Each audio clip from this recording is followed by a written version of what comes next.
Governments are, particularly left-wing governments, are the masters of doublespeak. And the master of all of the masters would be Newsom, the governor of California. He says everybody has to have an electric car. However, when it's really hot out, turn your air conditioning down because you got to conserve. Otherwise, the grid is going to go brr, brr, and you won't have any power. What does that mean? It means you won't be able to drive your car. Duh. Not very smart. Only a moron would, I'm jumping here, he is a moron, but I'm going on to another moron. Now I'm talking about the president. Only a moron would cut off oil from an ally and from their own country, and instead buy oil from an enemy who calls for your death with every morning prayer. Who does that? Biden. And the prime mistake in Canada and so many others. Where does that make sense? It doesn't. I don't understand them. That's a good thing that you can't understand them, because otherwise you'd be one of them. Now you got Donald Trump. He was recently in South Dakota. He is the front runner. He had a big endorsement from the governor there in South Dakota and from many others as well. I mean, it's interesting to see what's going on. Like close to 70% of all registered Republicans are in favor of having him return as president. And the Democrats, they're losing their mind over this because he can't. I'll have to sue him some more. I'll have to do this and that. And they're doing that. And they're kind of doing a pretty good job of it. They're trying to keep him occupied. But I guess they didn't sort out who they're dealing with. This is an interesting hombre, this Trump. He can take it. And he's pushing back all of the time. Imagine going to jail and you take your mug shot and you put it on a T-shirt and a mug shot and sell it and make a whole bunch of money and put it in your campaign and be happy. Because that is what's going on. This guy, he's amazing, and the Democrats, they can't handle it. They just don't know what to do. And then you have the Prime Minister of Canada. Recently, he was at their summit, meeting G-something summit, and he was asked, what will Canada contribute? This guy, he is such an embarrassment. Here's his answer. We contribute a strong voice of inclusion of gender, language, and inclusion of Indian reflection. What the heck does that mean?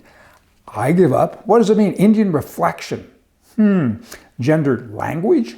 Inclusion with a strong voice? What does Canada contribute? There's a G2, G20, whatever. That was his declaration. Pretty embarrassing to be a Canadian when you see a guy like that on the stage. Canada has a race-based justice system that the Prime Minister supports. If you're this color, you should be treated this way. I think it should be if you murder somebody, you should be treated this way, like a murderer. If you're robbed, you should be treated this way, like a robber. But that's not how it works in Canada.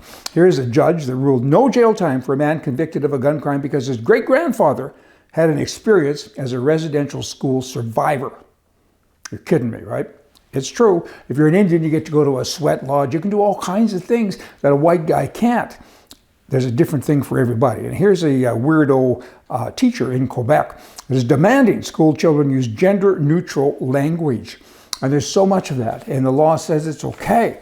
So clearly the lawmakers need to be replaced because they're not good at this. They're doing a bad thing for everybody in the country. Now, Canada also sent out this warning to all of the homosexual community that they may face discrimination if they travel to some places in the United States. They didn't say what places. Well, then don't go. What's the big deal? Why did he have to say that? We all face something. I mean, why doesn't he say white people, there's a couple of blocks in Detroit that you shouldn't travel to? He doesn't do that. And I think more straight people that are white go to Detroit than homosexual people that go to places unknown. So again, it's preferred treatment, and that's wrong to do that. Governments, they cut your legs off and then they tell you to run fast.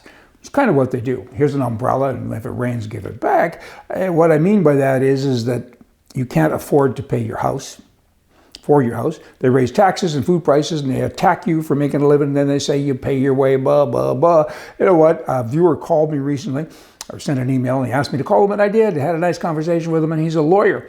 And he says, I live in a house. He says, I have $1 million mortgage. He says, my client base has weakened because no one can afford anything anymore, and my taxes are going up, my income is going down, and he says, I'm broke. And he says, I had this standard of living. Everything's relative, regardless of how much you earn. So all politicians need to resign. This is in Canada again that I'm talking about. They need to resign because people don't seem to fire them. I don't get it, but it's a politician's fault. there wasn't much to do. You just manage the economy and do a few other things, and they didn't do that well. In fact, they messed it all up. I got one more, but I'm going to share that with you another day. I'm talked out already when I think about all the damage that's going on in so many countries, but particularly the United States and Canada. Just disasters. Canada is like a Venezuela on steroids. I mean, it's coming.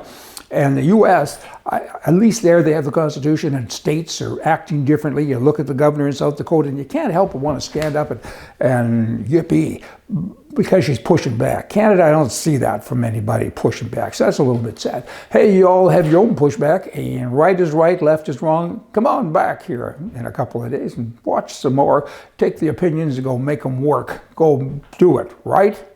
Right. See ya.